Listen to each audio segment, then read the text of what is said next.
अस्सलामुअलैकुम नाजरीन, ट्रांसमिशन में आपको खुशामदीद कहेंगे। मैं हूं आपके साथ सहरिश जुहेब। नाजरीन, इस्लामी जमहूरिया पाकिस्तान जहां पर कई दिहाइयों से हवा की बेटी जुल्म का शिकार बन रही है, कानून साजी होती है लेकिन उस कानून पर अमल दरामद उस तरीके से नहीं हो पाता जिस तरह होना चाहिए। यही एक वजह है कि आज तक इस तरह के वाक़यात, इस तरह के जो जुर्म हैं वो सरजर्द हो रहे हैं। अगर देखा जाए तो justice for Noor, justice for Qurratulain, justice for Amreen और अब जस्टिस फॉर नसीमा बीबी रोज़ एक खातून तशद्दुद की भेंट चढ़ कर रहे हैं, लेकिन ये वाक़यात रुक रहे हैं, बल्कि सूरत हाल पर दिन के साथ साथ बदतरीन होते जा रहे हैं। पहले हैदराबाद के कुर्रतुल-ऐन को उसके बच्चों के सामने कत्ल कर दिया जाता है, फिर इस्लामाबाद में नूर मुकद्दम का कत्ल होता है। ये वारदात इतनी लर्जा खेज थी कि जिससे मुतालिक सुनकर ही रूह कांप जाए, पूरा पाकिस्तान हिल कर रह गया है। फिर हैदराबाद में ही अमरीन को शौहर के हाथों जिंदा जला दिया जाता है और अब हम नसीमा बीबी के लिए बैन कर रहे हैं, जिससे ज्यादती की कोशिश की गई, मुज़ाहमत पर उसके बेटे को कत्ल कर दिया गया, उसका गला काट दिया गया। मरने से पहले वो कातिल का नाम भी बता गई, लेकिन मुल्जिम अब तक कानून की गिरफ्त में नहीं आ सका है। ये तो सिर्फ चंद वाक़यात हैं जो कि पिछले 2 हफ्तों के दौरान पेश आए, जो आपके साथ शेयर किए हैं। ख़वातीन पर तशद्दुद के ढेरों ऐसे वाक़यात हैं जो कि रोनुमा हो चुके हैं।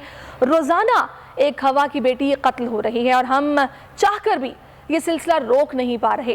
हालिया दिनों में पेश आने वाले चंद वाक़यात जो कि मैंने आपको बताए हैं, ये इंतहाई अफसोसनाक वाक़यात हैं और अब सबकी नज़रें ख़ास तौर पर नूर मुकद्दम के केस पर लगी हुई हैं। और अगर सोशल मीडिया देखा जाए, एक अवामी राय देखी जाए, तो हर किसी का एक ही मुतालबा है कि मुजरिम को सज़ा दी जाए और वो भी सरेआम सज़ा दी जाए।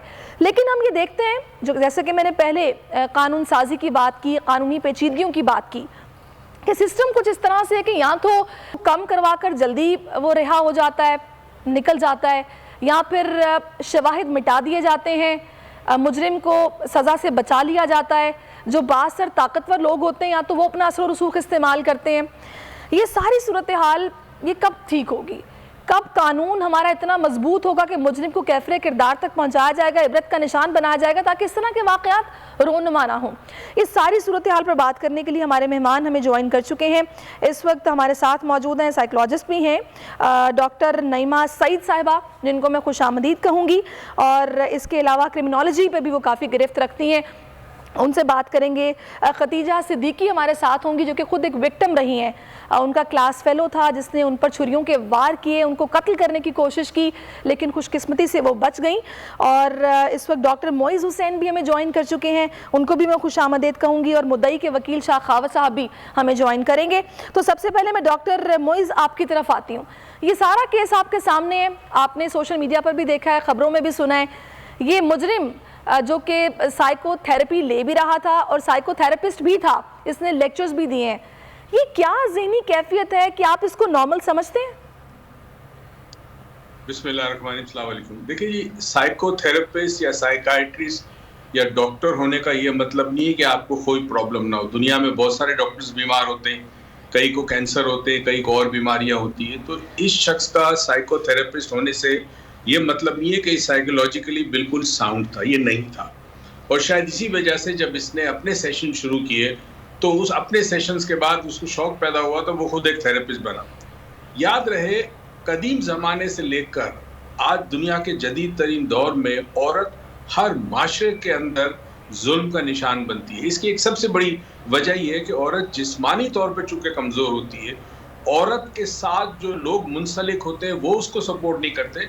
सबसे बड़ी मिसाल ये कि हमारे यहाँ जब बेटी की शादी होती है और माँ बाप उसको ये कह के घर से भेजते हैं कि बेटा अब वो तेरा घर है, तुझे दुख सुख वहाँ पे सब्र करना है, दुख सुख को सहना है, तो अब बेटी का सपोर्ट ख़त्म हो गया। तो अब इस दौर में जहाँ पे इंसान एक ऐसी सोसाइटी में रहता है जो मेल डोमिनेटेड है, जहाँ आपका रिलीजन तो आपको औरत को बहुत ऊंचा मकाम दे रहा है, मगर वो मर्द जो उस औरत के साथ रहता है, चाहे बाप हो, चाहे बेटा हो, चाहे भाई हो, चाहे शौहर हो, वो अपने घर में उस औरत को वो मकाम, वो इज्जत, वो एहतराम नहीं देता।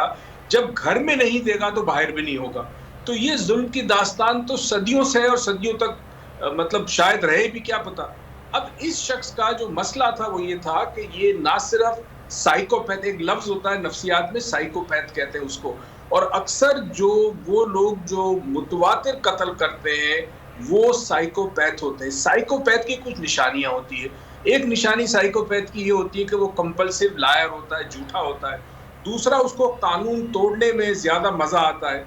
तीसरा, अपनी खुदनुमाई, अपने शो ऑफ बहुत ज्यादा करता है। ये जिद्दी होता है। ये चंद ऐसी अलामतें जो इस शख्स में भी थी। और उसके बाद ऊपर से टॉप पे ये कि ये ड्रग्स का इस्तेमाल करता था।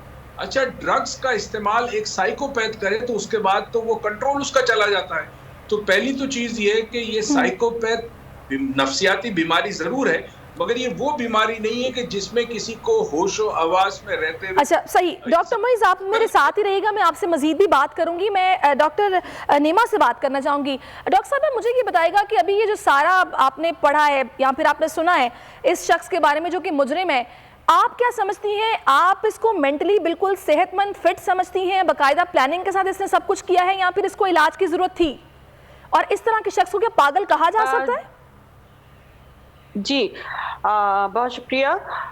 देखें, डॉक्टर मोइज ने बड़ी जो है वो निशानियां बताई साइकोपैथ की। और देखें, नॉर्मल तो जो है आप इनको बिल्कुल कह ही नहीं सकते, लेकिन जैसा कि डॉक्टर मोइज ने कहा कि उसके साथ कुछ चीजें ऐड हो जाती हैं जिसमें ड्रग्स हो गई, उसके अलावा उसको सोशल स्टेटस, उसकी फाइनेंशियल कंडीशन, तो ये उसने को और सपोर्ट किया। ठीक है, उससे उसकी वजह से वो और मतलब इन्हीं तमाम चीजों की तरफ से लोग जो उसके आसपास सर्कल था उनकी तवज्जो उस पर से हट गई। ठीक है, और वो एक नुमाया एक शख्सियत था और वो जो है अपने स्टेटस की वजह से, अपने फैमिली बैकग्राउंड की वजह से जो है वो जो उसकी साइकोपैथी जो या उसकी जो दीवानगी थी या जो उसका मसला था वो पसे पुश चला गया और लोगों ने उसको अहमियत दी, उसको एक नॉर्मल इंसान के तौर पे लिया। देखिए, नॉर्मल तो उसको किसी तौर पे आप कह ही नहीं सकते कि इसने ये बताया जा रहा है कि जिस ये थेरेपी सेंटर से इसने अपना, जिस रिहैब से अपना इलाज करवाया है, वहां पर ये ऑफर होती है कि जब आप ठीक हो जाते हैं आपको वहीं पर जॉब ऑफर की जाती है। और ये जब ठीक हो गया तो इसको वहीं पर जॉब ऑफर हुई और उसी सिलसिले में इसने कई स्कूल्स में और मुख्तलिफ जगहों पर लेक्चर्स भी दिए। सेंटर्स, जी, ड्रग रिहेबिलिटेशन सेंटर्स होते हैं, वहां पर जो है ये तरीका अपनाया जाता है कि पहले वो रिहेबिलिटेट होते हैं पेशेंट्स, फिर उसके बाद जो है वो उनको रिहेबिलिटेशन के प्रोसेस में शामिल किया जाता है। अब यहाँ पर एक इत्तला के मुताबिक ये जो रिहेबिलिटेशन सेंटर था ये इनकी वालदा का अपना ही था और जहां पर जो है वो उनको पहले रिहेबिलिटेट किया गया, पता नहीं किस तरह से रिहेबिलिटेट किया गया, किस तरह से उनको की काउंसलिंग की गई, उसके बाद जो है वो उनको वहीं पर वो एक थेरेपिस्ट के तौर पर भी काम कर रहे थे। ठीक है, बहुत कुछ कहा जा सकता है। हाँ, यहाँ पर आज हम कानून या आज हम जो है वो हुकूमत की बात नहीं करेंगे, आज हम मुआशरे की बात करेंगे कि मुआशरा किस तरह से लेता है इन तमाम चीजों को। एक नफ्सियाती तौर पर एक बीमार शख्स जिसके बारे में उसके पेरेंट्स से लेकर उसके हल्के अहबाब में हर कोई ये बात जानता था कि वो एक जुनूनी शख्स है, वो नॉर्मल नहीं है, उसके बावजूद उसके इर्द गिर्द उसके दोस्तों का होना और उसके बाद तमाम महफिलें जो वो करते थे, जो पार्टीज करते थे, इत्तलात के मुताबिक उनके पास वो चले। मैं थोड़ा सा आगे बढ़ूंगी मैं डॉक्टर नीमा, मैं डॉक्टर मोइज आपकी तरफ आऊंगी। डॉक्टर नीमा, जी डॉक्टर नीमा, अब मुझे ये बताइएगा डॉक्टर मोइज कि इस सारी सिचुएशन में आपको क्या समझ आ रही है? जो वालिदैन हैं उनका किरदार आप किस तरह का देख रहे हैं? अगर उनका बेटा नफ्सियाती मरीज है, अपना इलाज करवा चुका है, क्या हम लोगों ने ये भी देखा कि सोसाइटी में अगर आपके बच्चे की इस तरह की तबीयत होती है उसको छुपाने की भी कोशिश की जाती है और कोशिश की जाती है कि उसको नॉर्मल दिखाया जाए, फिर उसकी शादी का भी सोचा जाता है और बाद में जब वो दूसरी लड़की को अटैच हो जाती है बली का बकरा फिर वो बनती है। इस केस में भी कुछ ऐसी सिचुएशन दिखाई दी है कि वो लड़का जो कि नॉर्मल नहीं था और उस लड़की के साथ उसकी अच्छी दोस्ती थी और ये सारा वाकया जो हुआ है। पहली तो चीज़ ये है कि माँ बाप अपनी मोहब्बत से मजबूर होते हैं। ज़ाहिर है हर माँ हर बाप कोशिश करेगा मेरा बच्चा बच जाए। यहाँ जो इंसानियत के हवाले से जो माँ बाप को अमल करना था, जो इक़दाम उठाना था, वो नहीं उठाया। उन्होंने रिहेबिलिटेशन वालों को बुलाया, इसकी जगह उसको पुलिस को बुलाने थे और अगर पुलिस आ जाती तो शायद इस बच्ची की जान बच जाती। तो माँ बाप ने गलती की है और वो भी इस तरह जुर्म छुपाना भी जुर्म करने के बराबर है। जुर्म के बारे में कोई सहूलत फराहम करना वो भी जुर्म के बराबर है। तो ये माँ बाप भी मुजरिम है। अब यहाँ पे ये देखें कि ये शख्स ये एक बहुत बड़ा बिजनेस भी कर रहा था। इसका मतलब है उसको सही गलत की तमीज थी, लेकिन उसके अंदर जो एक अजियत पसंदी थी या एक तशद्दुद पसंदी थी उसके अंदर, जिसकी वजह से उसने ये इकदाम किया, ये किसी तरह भी काबिल माफी नहीं है। इसको किसी साइकाइट्रिस्ट को इसके पीछे डॉक्टर मुइज़ मुहर्रिकात क्या हो सकते हैं कि ये जो दिमागी कैफियत है जिसकी अभी आप निशानदही कर रहे हैं, इसके पीछे मुहर्रिकात क्या होते हैं, पैदाइशी तौर पर या फिर कुछ और? नहीं, माशी तो एक चीज होती है, हेट क्राइम कहते हैं। जब किसी शख्स का कत्ल होता है तो डिटेक्टिव सबसे पहले देखता है कि कत्ल करने का तरीका क्या था। जब कोई हेट हो, वेंजेंस हो, यानी अगर आपने बदला लेना है, बहुत शदीद गुस्सा आ रहा है आपको, बहुत शदीद नफरत है आपको, तो आप उसके जिस्म के साथ मतलब जिस तरह इसने क्या काटा सर या जिस्म के टुकड़े टुकड़े के, ये हेट क्राइम में आता है। तो शदीद किस्म की नफरत थी क्योंकि इस लड़की ने इसकी बात नहीं मानी थी और ये बदला लेना चाहता था। तो वेंजेंस का ये कत्ल है और इस कत्ल के अंदर जो बॉडी के साथ उसने बेहुरमती की है, मेरे ख्याल में किसी भी साइकाइट्रिस्ट को पाकिस्तान में इसको क्लीन चिट नहीं देनी चाहिए और इस शख्स का इस तरह इसका अंजाम हो कि पूरा पाकिस्तान देखिए डॉक्टर मुइज़, मैं आपकी तरफ अभी जैसे कि डॉक्टर साहब ने कहा कि इसको क्लीन चिट नहीं देनी चाहिए, कोई भी जो नफ्सियाती डॉक्टर होगा जो कि नफ्सियाती मरीजों का इलाज करता होगा वो इसको कभी भी ठीक नहीं कहेगा।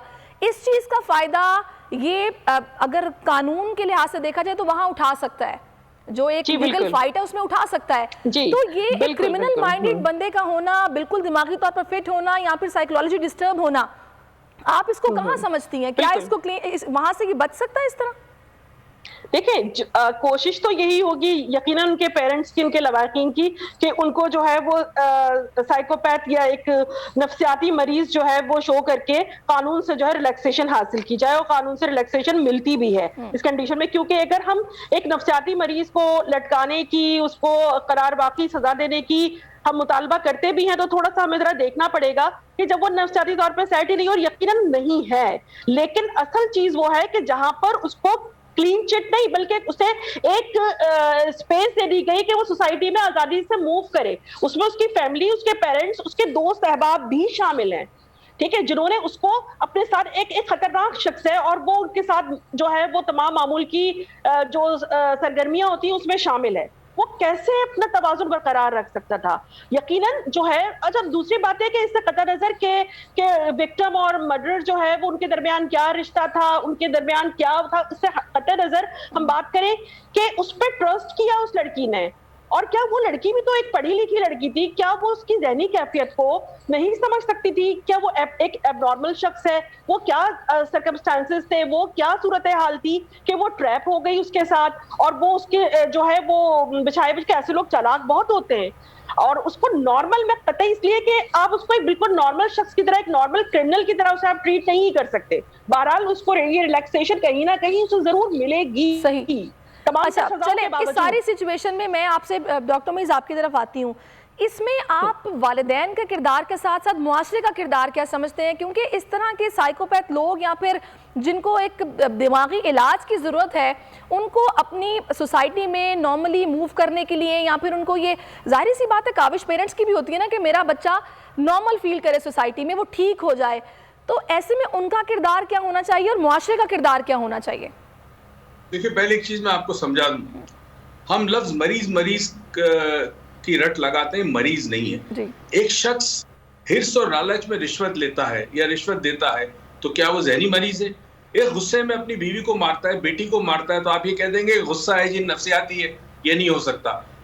बंदा अपने होशो हवास में था, उसने जो कुछ किया उसको पता था वो क्या कर रहा है, तो ये मरीज नहीं है।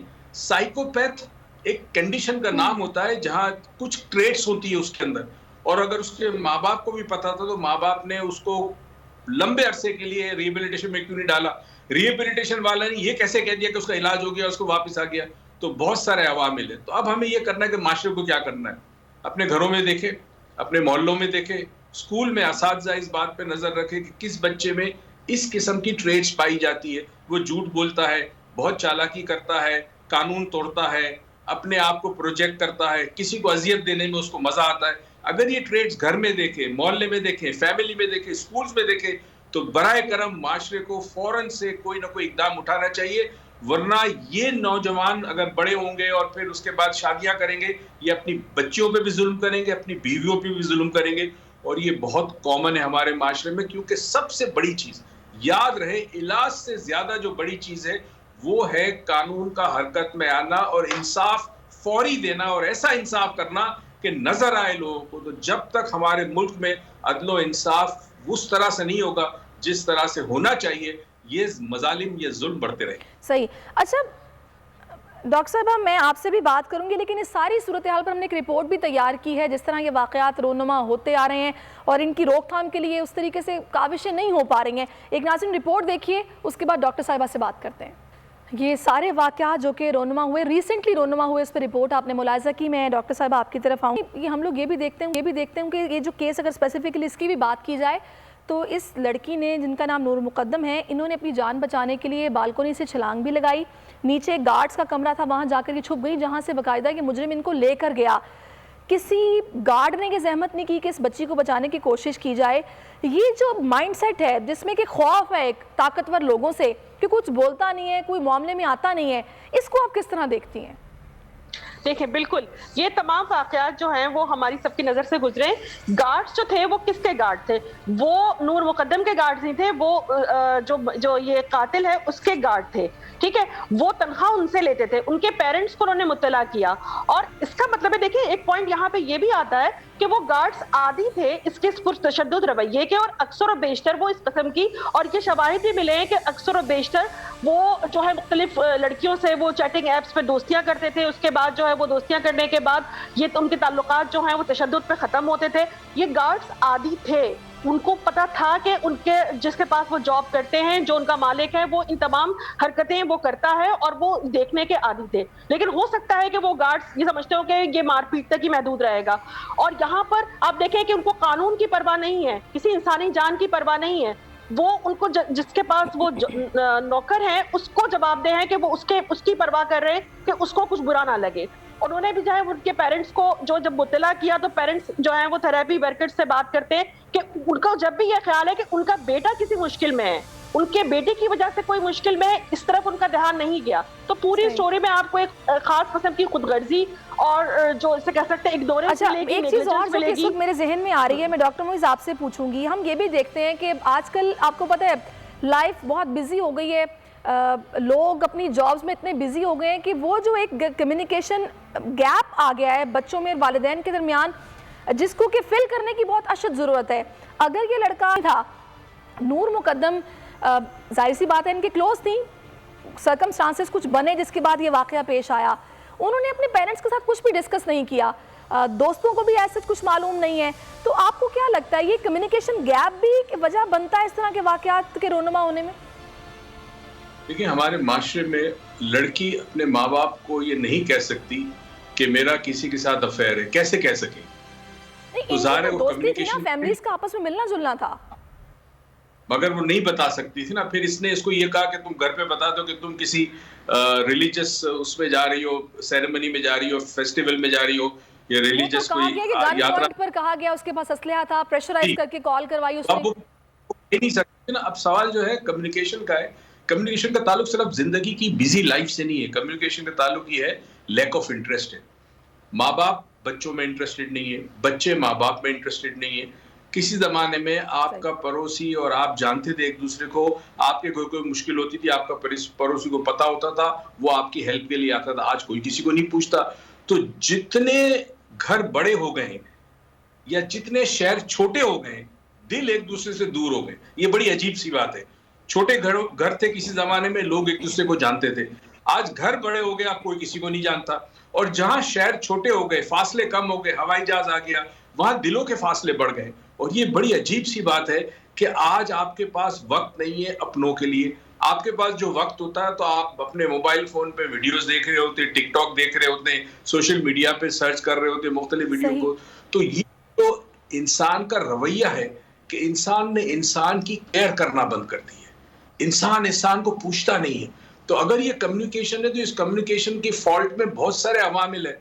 तो अगर किसी घर में किसी मकाम पर कोई शख्स ये समझता है कि ये मेरी जिम्मेदारी है कि मैं अपने बिल्कुल, आप डॉक्टर मोइज ठीक कह रहे हैं। इंतहाई अफसोसनाक सूरत हाल है और अब इसमें मुहर्रिकात पर ही हम बात कर रहे हैं कि कहाँ कहाँ क्या होना चाहिए था जो कि नहीं हो सका, और हमारे बात करने का मकसद ये है कि जहाँ जहाँ चीज़ें जो ठीक नहीं है उनको ठीक करने की जरूरत है, आपको ही तवज्जो देनी पड़ेगी, माशरे को ही अपना किरदार अदा करना पड़ेगा। हैदराबाद की बात करें तो पिछले 10 रोज़ में तकरीबन 3 वाक़यात पेश आ चुके हैं। हैदराबाद में ख़वातीन पर घरेलू तशद्दुद का सिलसिला थम नहीं सका। 3 ख़वातीन को घरेलू तशद्दुद का निशाना बनाया गया, तशद्दुद के बाद कत्ल कर दिया गया, जबकि एक ज़ख्मी हो गई है। मुकदमात अदालतों में ज़ेरे समाअत हैं। हैदराबाद से हमारे साथ हैं, उनसे बात करते हैं। जी गुलाम शबीर राय, के दूसरे बड़े शहर हैदराबाद में आए रोज़ ख़वातीन पे घरेलू तशद्दुद के जो वाक़यात हैं उनमें तेज़ी आ गई है।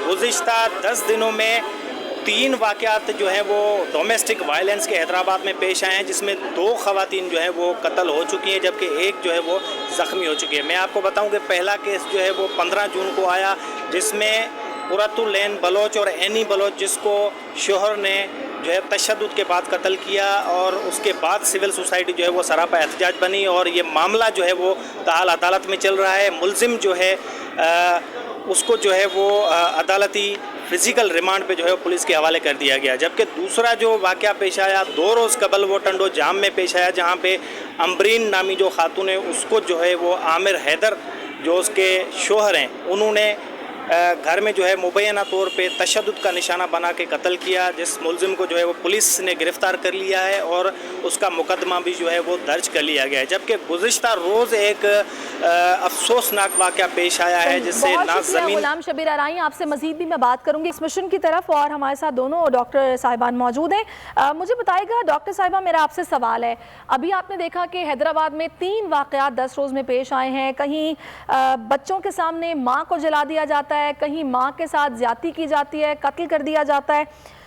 ये जो माइंडसेट है, मैं इस पर आपसे बात करना चाह रही हूँ कि ये फ्रस्ट्रेशन का कौन सा लेवल है, क्योंकि एक नॉर्मल हसास इंसान इस तरीके से नहीं कर सकता कि किसी का सर तन से जुदा कर दे या किसी को जिंदा जला दे।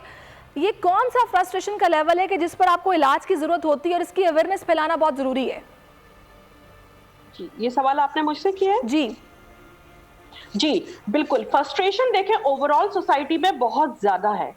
अच्छा, अभी से पहले डॉक्टर वो ये डिस्कस कर रहे थे कि कम्युनिकेशन गैप की हम बात करें। देखिए, हर तरक्की की कीमत होती है। तरक्की याफ्ता ममालिक में भी देखें बड़े पेचीदा क्राइम होते हैं, वहां पर भी जो है वो खवातीन और बच्चों के साथ हमें कोई बहुत अच्छा सलूक नजर नहीं आता। हम उमूमन कमजोरों पे ही अपनी ताकत निकालते हैं। खवातीन और बच्चे जो हैं, आप देखें हमारे यहाँ कितनी तेजी से जो है वो इजाफा हुआ है उनके खिलाफ क्राइम में। और फ्रस्ट्रेशन की जो है मुख्तलिफ, देखिए सबसे बड़ी वजह यह है कि एक तरक्की की जो है वो हमें प्राइस पे करनी होती है, हम वो प्राइस पे कर रहे हैं। टेक्नोलॉजी की एक प्राइस हमें पे करनी होती है, वो हम पे कर रहे हैं। और आप अपने इर्द गिर्द ये वाकयात देख लें, मुख्तलिफ किस्म की फ्रस्ट्रेशन है, मुख्तलिफ किस्म की वजूहात हैं, जिसमें जो है वो खानदानी निज़ाम भी टूट फूट का शिकार है। उसके अलावा आप देखें कि हमारी जो है माशी हालात भी हैं, उसमें वजूहात बहुत सारी हैं जिसकी वजह से फ्रस्ट्रेशन लेवल जो है वो बढ़ जाता है। लेकिन फर्क फ्रस्ट्रेशन में डिप्रेशन में क्या है, इस पे अवेयरनेस फैलाने की बहुत अशद जरूरत है, क्योंकि नॉर्मली लोगों को नहीं पता चलता कि वो इस वक्त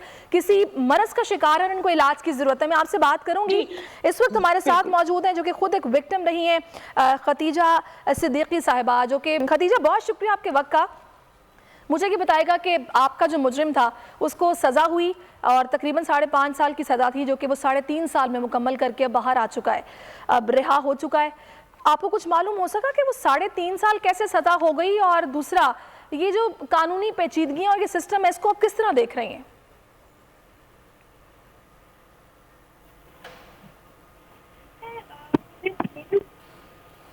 जी खदीजा। इसमें मेरे सामने तेज कुछ अब आ गई है, तो अथॉरिटीज है उन्होंने रिलीज कर दिया फाइनली आफ्टर दिस ट्राई जो कि रेस हुआ। सोशल मीडिया एक्टिविस्ट ने किया, बड़े लोगों ने सवाल करना हो गया ये तो अभी फिलहाल नजर यही आ रही है कि प्रिजन पावर करके प्रिजन रूल्स के अंडर ही वो रिमिशन जो है वो 1.5 साल की टोटल मिली है उसको। तो इसमें यहाँ पर बात आ जाती है सिस्टम की। सिस्टम इजाजत देता है, सिस्टम में लूपहोल्स मौजूद हैं जिसको एक्सप्लॉइट किया जाता है, और ऑब्वियसली जिसकी लाठी होती है उसकी बेंच होती है वही उसको एक्सप्लॉइट करता है। जिसके लिए हमारे लिए कानून बने हुए हैं, उनके पासदारी करने के बजाय हम उनको एक्सप्लॉइट करते हैं। तो इसमें ऐसे ही है कि बस मैं तो वैसे दुआ करूंगी कि अब चूंकि लीगल एविडेंस सारे खत्म हो गए हैं, तो मेरी दुआ यही है कि अब चूंकि जेल से भी निकल आए तो अल्लाह मियां जो है वो हिदायत दें और रिफॉर्म की तरफ लेकर आए, ताकि ऐसे जो सजा होती है वो निकल के दोबारा। तो खदीजा, जैसा कि आपने बताया कि सुकम है ये, तो आप खुद भी लॉ की स्टूडेंट हैं, आपके ख्याल में ये सब चीज़ें जिसे हम देखते हैं कि बाज़-औक़ात कोई ताकतवर मुजरिम होता है तो वो आपस में कुछ सुलह सफाई हो जाती है, वो वैसे बच जाता है, या फिर वो जब चालान पेश किया जाता है उसमें कुछ चीज़ें इतनी मिसिंग होती हैं, यहाँ पर एविडेंस को मिटा दिया जाता है और शक का शुबा भी मुजरिमान को बाज़-औक़ात दे दिया जाता है, वीडियोज़ होती हैं, उसके बावजूद केसेस चलते रहते हैं, मुजरिमान जो है वो अदालतों में जाके एतराफ़ जुर्म नहीं करते हैं, बाहर वो कर लेते हैं। तो आपके ख्याल में होना क्या चाहिए, किस तरीके से सिस्टम ठीक हो सकता है, ओवरऑल रिफॉर्म्स की जरूरत है? देखिए, इसमें कंप्लीट ओवरऑल की जरूरत है, क्योंकि इन्वेस्टिगेशन से लेके ऊपर सजाओं तक जो है वो मामला चलता है। इन्वेस्टिगेशन जब स्टार्ट होती है तो एविडेंस कलेक्शन वीक होती है, प्रॉपर ट्रेनिंग नहीं होती इन्वेस्टिगेटिंग ऑफिसर्स को कि किस तरह एविडेंस शवाहिद किस तरह कलेक्ट करना, उनको किस तरह कंटामिनेट नहीं होने देना। अगर आप पिक्चर्स अभी रिसेंट हमारे नूर वाले इंसिडेंट की देख लें तो किस तरह मौके पे पुलिस वाले भी खड़े रहते हैं, हर कोई जो है वो जाए बकुआ के ऊपर खड़ा होता है, जबकि जाए बकुआ को सील करना सबसे पहला स्टेप होता है। तो ये तो जो इनको ट्रेनिंग का इनको पता नहीं होगा किस तरह एविडेंस कलेक्ट करनी है और उसको ऐसे इस्टेब्लिश करना है कि कोर्ट में जाकर उसकी एडमिसिबिलिटी पे कोई सवाल ना उठे जाए, ये ना उठा जाए कि जी ये किसने फवा लिया था, जिस बंदे ने कलेक्ट किया था उसका बयान हुआ था कि नहीं होता। तो जब ये सारी इन्फोर्स आ जाती है तो एक कस्टडी इस्टेब्लिश नहीं होती, और जब ये नहीं होता तो फिर अदालत जो है सवाल उठाती है कि इसमें बेनिफिट ऑफ डाउट जो है, शक और शुबात के होते हुए जो है वो हम बेनिफिट जो है अक्यूज को देंगे और उसको जो है बरी कर दिया जाता है। अच्छा खदीजा, अभी जिस तरीके से ये नूर मुकद्दम का केस है, यकीनी तौर पर आपने भी ये सुना होगा, देखा होगा, इसमें भी मैं आपसे इसलिए बात करना चाह रही हूँ कि आप खुद विक्टिम रही हैं, आपका क्लास फेलो था जिसने आप पर हमला किया, बाकायदा छुरियों के वार किए। ये एक नॉर्मल इंसान इतना बड़ा कदम एकदम नहीं उठा सकता, तो आपको अंदाज़ा होगा कि वो क्या दिमागी कैफियत होती हैं जिनसे कि अंदाज़ा लगाया जा सकता है कि ये आदमी नॉर्मल नहीं है। और इसमें पेरेंट्स का किरदार क्या होना चाहिए, क्योंकि पेरेंट्स को अक्सर देखा गया है कि वो सपोर्ट करते हैं, फिर बच्चों को बचाने की कोशिश करते हैं। देखिए, इसमें मेजॉरिटी ऑफ द टाइम अगर आप देखें तो एक इन्फ्लुएंस यूज होता है। जब कोई जुर्म करता है तो उसको एक चीज पता होती है कि जुर्म करने के बाद मेरी चीज है, ये जो पेट्रियार्की है ये वहां से स्टेम करता है। ये कहाँ से स्टेम करते हैं? मेल एंटाइटलमेंट से, सेंस ऑफ एंटाइटलमेंट है, पेट्रियार्की है। उसको पता है कि मैं मर्द हूँ, मैं जोर जबरदस्ती भी कर सकता हूँ, चाहे मैं घर में हूँ मैं तशद्दुद भी कर सकता हूँ, बीवी आवाज नहीं उठाएगी। तो ये एक हमारी सोसाइटी में टॉक्सिक मेंटालिटी है और ये माइंडसेट की खराबी है, ये कोई मेंटल इशू नहीं है। मेंटल इशू वो आगे जाता है। तो मेरे ख्याल में ये हमें जड़ से उखाड़ने, माइंडसेट को तब्दील करने की जरूरत है कि अगर आप जुर्म करते हो तो उसकी जस्टिफिकेशन में जाना नहीं पड़ना। हमने देखने जुर्म में उसकी सजा क्या है, हमारा कानून क्या कहता है उसके बारे में, क्योंकि हम एज अ सोसाइटी ये समझते हैं कि जी अगर ये उसने जुर्म किया तो लड़की ने भी कुछ किया होगा, जरूर लड़की ने उसको प्रोवोक किया होगा। अगर अच्छा खदीजा, आप मेरे साथ, डॉक्टर मोइज भी मेरे साथ है। डॉक्टर मोइज, ये जो अभी खदीजा ने पॉइंट आउट की है बात के, इसका मतलब ये नहीं होता कि जब कोई मुजरिम जुर्म का इर्तिकाब करता है तो वो क्या साइकोपैथ है। एक ये मेंटेलिटी भी है कि मेरे बाप के पास पैसा है या फिर मैं इतना असर रसूख वाला हूँ कि मैं कुछ भी करूँगा तो कोई फर्क नहीं मुझे पड़ेगा, तो मैं धड़ल्ले से जो करना चाहता हूँ वो कर सकता हूँ। यही वजह है कि उसके गार्ड्स भी खामोश रहे, उन्होंने देखा कि बच्ची के साथ जुल्म हो रहा है लेकिन वो उसको बचाने के लिए आगे नहीं आए। तो आपके ख्याल में इस तरह का बंदा जो कि ताकत के नशे में है उसको आप साइकोपैथ भी नहीं कह सकते? फिर देखिए, साइकोपैथ की कुछ ट्रेट्स होती हैं और अगर एक गरीब आदमी साइकोपैथ हो तो वो शायद ये सब काम नहीं कर सकता, वो ज्यादा अपने से कमजोर पे थोड़ा। यहाँ पे बात है ताकत की, चाहे वो दौलत के हवाले से हो, इक्तदार के हवाले से हो, कनेक्शंस के हवाले से हो। जब माँ बाप अपनी औलाद की तरबियत में ये चीज शामिल नहीं करते कि वो दूसरों के साथ क्या रवैया रखे, क्या सलूक रखे, और बच्चे को बगैर मांगे चीजें दी जाए, उसकी गलतियां छुपाई जाए, उसकी गलतियों पे पर्दा डाला जाए, तो वो बच्चा जब बड़ा होता है तो उसे इस ताकबर होता है उसके अंदर। तो इस शख्स को भी था, मतलब फिरौन का भी था, नमरूद को भी था। तो तभी ये जो कैरेक्टर्स कुरान ने बताए या रिलीजन में बताए, इसका मतलब ये है कि इंसान के पास किसी हवाले से कोई ताकत मिल जाए तो वो तकब्बुर के उस मकाम पर चला जाता है जो फिरौन था और नमरूद था।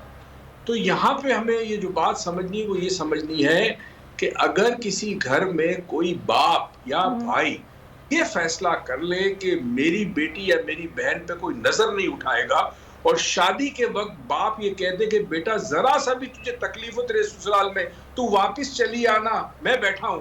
ये जो आपने अभी बात बताई केसेस हुए जो सिंध के अंदर, उसकी पता है वजह क्या है पीछे? वो औरत जाएगी कहाँ पे? उसकी शादी हो गई है, मर्द उसको मारता है, घर में माँ बाप लेने को तैयार नहीं है, भाभी बैठी हुई है, भाभी कहती नहीं आएगी हमारे घर के अंदर, भाई परेशान है, तो वो औरत जाएगी कहाँ? वो मार खाती है, मार सहती है। तो अगर माशरे में अगर आपने ठीक करना है तो दो चीजें बड़ी इंपॉर्टेंट है। पहली चीज, हर मर्द ये फैसला कर ले कि औरत की इज्जत, औरत की आबरू मेरी जिम्मेदारी है। दूसरा, फौरी फैसले होने चाहिए अदालतों के अंदर। ये जो अजीब व गरीब गोरख धंधा चलता है, अच्छा अब आईओ के पास जब रिपोर्ट आती है और आईओ इन्वेस्टिगेशन करता है, उसमें उसकी नीयत का बड़ा दखल है। अगर उसको तनख्वाह नहीं मिल रही, वो परेशान है, तो वो ज़ाहिर कोशिश करेगा इस केस से कोई फायदा उठा सके। तो बहुत सारे अवामिल है, असल फैसला बिल्कुल आप ठीक कह रहे हैं, जज बैठा है वो फैसला बिल्कुल जज फैसला करेगा, और अवामिल इसमें बहुत सारे हैं। मैं डॉक्टर साहब अगर मेरे साथ हैं तो मैं उनसे सवाल करती हूँ। डॉक्टर साहब मुझे अब इस सारी सिचुएशन में ये बताएगा आपके, अब इस सारे वाक़े से पहले अगर नूर मुकद्दम के केस को देखें तो इस मुजरिम ने ये भी पता करने की कोशिश की है कि इसके पेरेंट्स की विल क्या है। फिर इसने इधर उधर कुछ इस तरह के सवालात भी किए हैं स्टूपिड किस्म के कि भाई अगर मेरे वालिदैन नहीं रहते दुनिया में तो उससे मुझे क्या फ़ायदा होगा। और फिर इस तरह का वाक़या जो कि ये भी रोनुमा हुआ है, मतलब इस हद तक इसने मतलब कदम उठाया है कि सफाकियत की इंतहा कर दी। तो आपके ख्याल में ये मेंटली किस मरज़ का शिकार आपको लगता है, और ये मतलब उसकी कौन सी स्टेज थी, और इसको कितने क्या इलाज की ज़रूरत थी, मतलब इसके लिए क्या ज़रूरी था इस वक्त? जी बिल्कुल, डॉक्टर मोइज़ मेरी तायद करेंगे कि ये एक्चुअली शिज़ोफ्रेनिया की जो है वो बहुत ही क्रोनिक टाइप है। एक तो देखिए वो होते हैं शिज़ोफ्रेनिक पेशेंट्स के जो कि अपने आप को नुकसान पहुंचाते हैं, एक वो जो कि सबसे ज्यादा खतरनाक माने जाते हैं कि जो दूसरों के लिए नुकसान का बाइस बनते हैं, दूसरों की जान ले सकते हैं और जान लेते हैं। ठीक है, तो इसका ये टाइप 2 में आता है। और ये जो है इसने मतलब देखिए ऐसे लोगों में सेल्फिशनेस भी होती है, चालाकी भी होती है, तमाम चीजें होती हैं, लेकिन देखें फिर बात वही है कि सोसाइटी ने जो है वो उसका खुला छोड़ा हुआ था। अगर उसका कोई बंदोबस्त होता, उसकी फैमिली इतनी विजिलेंट होती, उसको लोगों को के लिए जो है वो दर्देसर बनने से पहले उसको रोक लिया जाता, उसको इतना ज्यादा इन्वॉल्व नहीं होने दिया जाता, उसको मेंटली जो है वो डिस्टर्ब या मेंटल डिसऑर्डर का शिकार शख्स ही उसे कंसीडर किया जाता, तो आज ये नूर मुकद्दम का वाकया शायद हम बच सकते थे ये देखने से, ये सुनने से, और नूर मुकद्दम भी बच सकती थी। इसके अलावा जो इंटीरियर वाले केसेस की बात हुई उसमें बिल्कुल सोसाइटी की आपने बात की। देखिए बुनियादी तौर पर सोसाइटी आपकी जेंडर जो है वो जेंडर बायस सोसाइटी है, सेंसिटिव एड्रेस नहीं किया जाता। आज भी खातून को जो है वो एक पूरा इंसान तस्वुर नहीं किया। मैं शहरी माशरों की बात कर रहे हैं, और देही माशरों में तो जो सूरत हाल है वो और भी ज्यादा जो है वो वर्स आपको नजर आती है। आज भी जो है वो खवातीन को बराबरी के हुकूक नहीं दिए जाते, उनकी शिकायत को उस तरह से कंसीडर नहीं किया जाता, उनको एडजस्टमेंट कंप्रोमाइज करने के लिए कहा जाता है। देखें, और उसके अलावा बिल्कुल पूरी सोसाइटी उनके साथ हो, लेकिन खवातीन की खुद मुख्तारी बहुत लाजमी है कि खवातीन के पास ये सवाल ना हो कि वो कहाँ जाएंगी, क्या करेंगी। सही, इसमें बिल्कुल आपने सही फरमाया। मुख्तारी और उसके अलावा जेंडर सेंसिटिव बिल्कुल बजा चाहिए, खवातीन को के हुकूक मिलने चाहिए। सही। अच्छा मेरा खदीजा आपसे सवाल है, चूंकि आप कानून भी जानती हैं तो मैं आपसे ये सवाल करना चाहती हूँ कि हमने इस केस में ये देखा है कि मुजरिम जो कि यूएस नेशनल भी है और इसकी पूरी कोशिश थी कि वो यहाँ से भाग जाए, लेकिन पकड़ा गया और कानून की गिरफ्त में है, ये भी रिमांड पे है, इसके वालिदैन भी रिमांड पे हैं। आपको लगता है कि डुअल नेशनल होने की वजह से इसको कोई फ़ायदा मिल सकता है, यहाँ पर जो इसकी दिमागी कैफियत है उससे इसको कोई फ़ायदा पहुँच सकता है? देखिए ये मेरे ख्याल में हमने बहुत ज़्यादा इसको ना, अगर उन्होंने ये डिफेंस नहीं भी लेना था ना, तो हमने उनको through media, through social network उनको बता दिए कि आप डिफेंस ले सकते हैं। इसमें प्रोसिक्यूशन पे सारा अभी फिलहाल तो केस उन्होंने प्रूव करना है, प्रोसिक्यूशन एविडेंस कंप्लीट होएगी, प्रोसिक्यूशन होएगी, ट्रायल चलेगा। फिलहाल उन्होंने बकौल नूर के अपने वकील, उन्होंने ऐसी कोई तफ्तीश में कोई सामने बात नहीं लाई कि इसको कोई मेंटल इश्यूज थे या ये साइकोलॉजिकली जो साइकाट्रिक पेशेंट था या कुछ भी, ऐसा कोई सामने नहीं आया। इसमें बेशक अगर हम अभी की बात करें, प्रोसिक्यूशन की बात करें, तो प्रोसिक्यूशन ने केस प्रूव करना है। इसमें 302 लगी हुई है जिसमें कैपिटल पनिशमेंट है। मेरी बल्कि रिक्वेस्ट ये होगी पुलिस से कि वो इसमें 311 भी डाले, क्योंकि जिस तरह का प्रेशर इसमें शायद आ सकता है आने वाले वक्तों में, इतनी शायद हाईलाइट ना हो केस, तब ये करेंगे क्या, ये कहेंगे कि जी आउट ऑफ कोर्ट सुलह कर लें, क्योंकि ये है तो कंपाउंडेबल, कत्ल में आप सुलह कर सकते हो। अच्छा खदीजा, मैं आपको यहीं पर रोकूंगी। सिर्फ मुद्दई के वकील हैं शाह खावर साहब, वो हमें ज्वाइन कर चुके हैं। शाह साहब बहुत शुक्रिया आपके वक्त का। शाह साहब, अभी जिस तरह हमारे मेहमान ही मौजूद हैं हमारे साथ जो बात कर रहे हैं, वो कह रहे हैं जिस तरह मीडिया पे डिस्कस हो रहा है इसकी दिमागी हालत के बारे में, यहाँ पे तो वहाँ पर तो जो कानून नाफिज करने वाले इदारे हैं वो तो प्रॉपरली अपना काम कर रहे हैं, शवाहिद इकट्ठे कर रहे हैं, लेकिन इसकी दिमागी कैफियत को हम लोग डिस्कस कर करके क्या ये जस्टिफाई करने की कोशिश हो पा रही है कि भाई ये बाकी मरीज था, क्या इससे इसको फायदा पहुंच सकता है? देखिए जी, बात ये है कि मैं आपको एक बात बड़े कॉन्फिडेंस से और बड़े एतमाद से कह सकता हूँ कि ये जो उनकी दिमागी हालत वाली या उसका जो प्ली है, ये सिर्फ सोशल मीडिया पे गर्दिश कर रही है। ये प्रैक्टिकली उन्होंने कभी भी ये प्ली नहीं ली। देखें, वो जो मुलजिम है वो तीन दफा मजिस्ट्रेट की अदालत में पेश हो चुके हैं, उनके वकील भी पेश हो चुके हैं रिमांड के दौरान, कल भी उन्होंने पेश होना है। उन्होंने कभी भी ये वाली दिमागी जो बीमारी है या कोई इस तरह का कोई इशू है, वो उन्होंने कभी भी क्लेम नहीं की। इसका कोई भी पहलू ज़ेरे गौर नहीं है इस वक्त तफ्तीश में। तफ्तीश जो है वो अपने बिल्कुल राइट एंगल से जो है वो आगे बढ़ रही है, और इसमें कोशिश ये है क्योंकि हम भी जी शाह साहब से मेरा ख्याल है राब्ता मुनक़ता हो गया। अच्छा मोइज़ साहब, डॉक्टर साहब मेरा आपसे सवाल है, ये तो देखिए अभी आपने सुना शाह साहब को जो कि मुद्दई के वकील भी हैं, वो कह रहे हैं कि वो कहीं पे भी नहीं ये बोल रहे कि ये शख्स, ये मुजरिम जो है वो दिमागी तौर पर मरीज़ है। ये बात बिल्कुल नहीं हो रही। सही तरीके से कानून नाफिज करने वाले फोकस होकर अपना काम कर रहे हैं और शवाहिद को इकट्ठा किया जा रहा है और गुत्थियां भी इस मामले में सुलझ रही हैं। अभी तो खुलकर बहुत सारी चीज़ें सामने आएंगी भी और ये मुजरिम एतराफ़ जुर्म कर भी चुका है। आप अब सिचुएशन को कैसे देख रहे हैं? सुनिए जी, ये ट्रम्प कार्ड है, इसको उस वक्त यूज करेंगे उनके लॉयर जब देखेंगे कि केस हम हार रहे हैं, उस वक्त ये ट्रम्प कार्ड यूज होगा। मुझे बताइए एक चीज, एक कैंसर का मरीज है, वो किसी का कत्ल कर दे और कह दे जी मैं तो इसलिए कत्ल किया कि मैं कैंसर का मरीज हूं, मैं तो खुद मर रहा हूं, तो क्या आप उसे माफ कर देंगे? मतलब मुझे समझ नहीं आ रही एक बात। एक शख्स को जो कि कारोबार चला रहा है, होश और हवास में है, और उसके बाद वो ये हरकत करे, तो आप उसे दिमागी मरीज की वजह से नहीं कह सकते कि चुप पर काबू नहीं था इसलिए उसने कत्ल किया, ये आप नहीं कर सकते उसकी। तो एक चीज मुझे अच्छी तरह याद है कि एक केस में आपको सिर्फ बता रहा हूँ, मैंने कुछ ऑफिशियल्स के ऊपर, गवर्नमेंट ऑफिशियल्स पे एंटी करप्शन में केस किया, आईओ ने रिपोर्ट तैयार की, 2 साल पूरा केस चला, पूरी फाइल तैयार हुई, जज ने फैसला करना था, 2 दिन पहले उस जज का ट्रांसफर हो गया। जो एक खातून जज आई उसने केस देखे बगैर खारिज कर दिया। उस वक्त मैंने कहा परवरदिगार, इस मुल्क में क्या अंधेर नगरी है कि एक जज पूरी तैयारी करके आज उसने फैसला करना था केस का उनके खिलाफ उन गवर्नमेंट ऑफिसर्स के खिलाफ, और दूसरी जज ने आके केस ही खारिज कर दिया। अब मैं किसके पास जाऊं, कौन सी अदालत में जाऊं? तो यहाँ पे जब तक अदालतें सख्ती नहीं दिखाएंगी, चाहे वो सख्ती आयोग के ऊपर हो, किसी चीज पे भी, और फौरी फैसला नहीं करेगी, आप इन जराइम को नहीं रोक सकते। औरत के ऊपर जो जुल्म है होता रहेगा, सदियों तक होता रहेगा। सही। अच्छा खदीजा अभी हमारे साथ ही मौजूद हैं। खदीजा, इस सारे मामले में जैसा कि मेरा आपसे पहले भी मैंने आपसे सवाल किया था कि जो डुअल नेशनल वाली बात ये मुजरिम खुद भी कर रहा है कि मैं डुअल नेशनल हूँ और मेरे लॉयर्स ही आपसे बात करेंगे, इसका फ़ायदा मुजरिम को कोई पहुँच सकता है?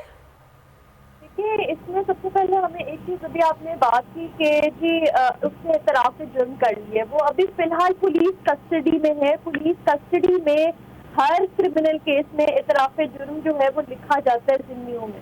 तो पुलिस कस्टडी में जब ये केस में कोर्ट में जाता है केस, तो पुलिस कस्टडी का जो एतराफ़ जुर्म होता है उसकी एडमिसिबिलिटी नहीं होती, उसको माना ही नहीं जाता। अगर ये मैजिस्ट्रेट के सामने अपना जुर्म का एतराफ़ करता है और 164 की स्टेटमेंट देते हैं, वो एडमिसिबल होगा कोर्ट में, वो माना जाएगा। पुलिस के सामने एतराफ़ जुर्म कोई भी हर मुजरिम कर देता है। तो इसमें हमने देखना फिलहाल ये है कि अगर एक शख्स अपने होशो हवास में एक अगले शख्स को मार देता है, जितना इसमें उसने बहुत बेदर्दी से ब्रूटली नूर मुकद्दम को कत्ल किया, क्या वो शख्स सेमिनार्स दे सकता है? क्या वो शख्स कॉन्ट्रैक्ट कर सकता है? क्या वो अपनी कंपनी के एक ओहदे पे रखने का इख्तियार उसका हो सकता है? तो ये सब सवालात हैं जो प्रोसिक्यूशन उठाएगी, और जब ये एविडेंस आएगा कोर्ट में कि जी उसने कॉन्ट्रैक्ट भी किए थे, वो सेमिनार्स भी देता था, उसके फोन से ये चीजें मिली हैं, मन होशो हवास में उसने ये पूरा जो है प्री मेडिटेट करके, प्री कैलकुलेट करके ये प्लानिंग के साथ मर्डर प्लान किया हुआ था, तो मुझे लगता है कि बहुत स्ट्रॉन्ग केस है, शवाहिद बहुत ज्यादा है इसमें, और सजा हो सकती है। ये कह रहे लोग कि जी ये इसमें सर्कमस्टेंसेस ठीक हो गया, कोई गवाह नहीं है, ऐसे नहीं होता। फोरेंसिक है, बहुत एविडेंस है, सजा हो सकती है, और बिल्कुल मेरे ख्याल में इस केस में बिल्कुल सही। अच्छा, मैं डॉक्टर साहब आपकी तरफ आऊंगी। मैं सिर्फ खवातीन की बात नहीं करूंगी, मैं नौजवानों की भी बात करूंगी, लड़कों की भी, लड़कियों की भी। इस तरह के केसेस के बाद आप क्या समझती हैं, क्या मैसेज है यूथ के लिए? वो लड़कियां जो कि इस तरह से सोशल मीडिया पर या फिर कॉलीग, स्टूडेंट्स, फ्रेंड्स, दोस्तियां हो जाती हैं और इस तरह की प्लानिंग्स में फंस जाती हैं, उनके लिए मैसेज क्या है? देखिए, बिल्कुल आप सोसाइटी से कट के नहीं रह सकते।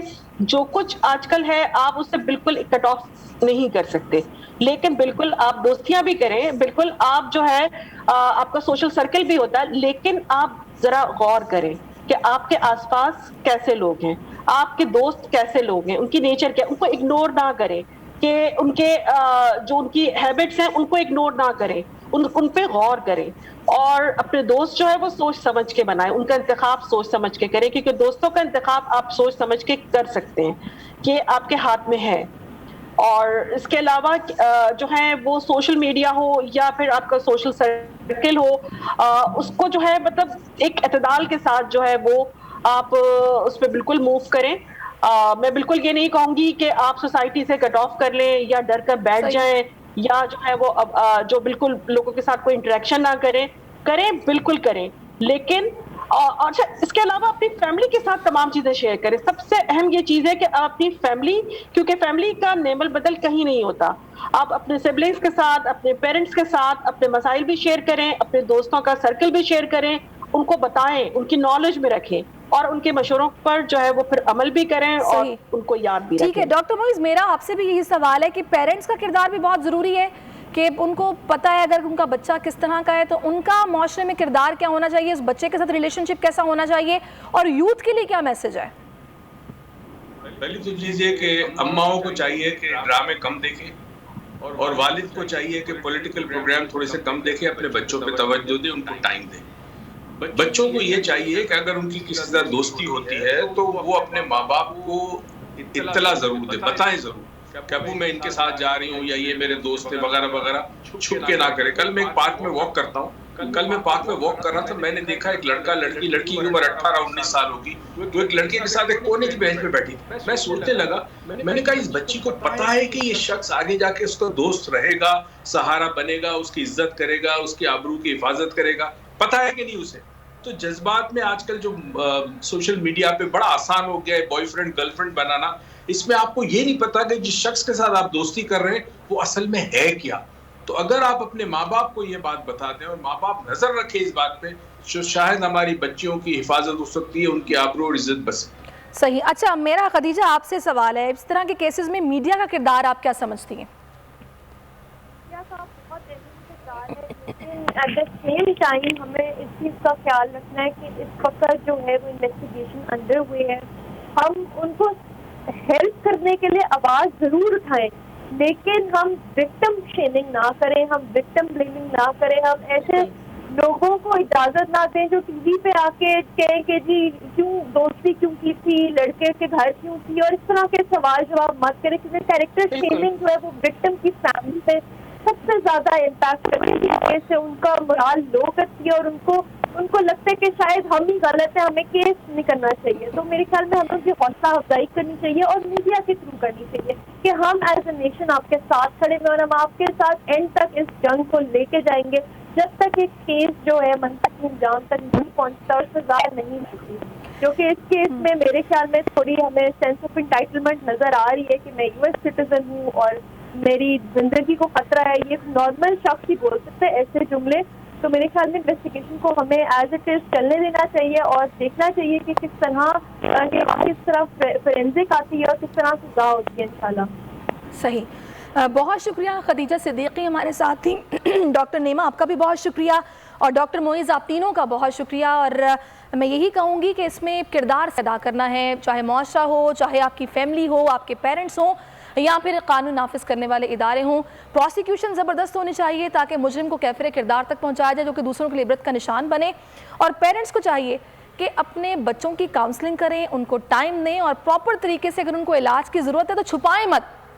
अगर एक मरज़ है तो उसका इलाज होना ज़रूरी है, वो हो ताकि आप एक नॉर्मल इंसान की तरह ज़िंदगी जी सकें।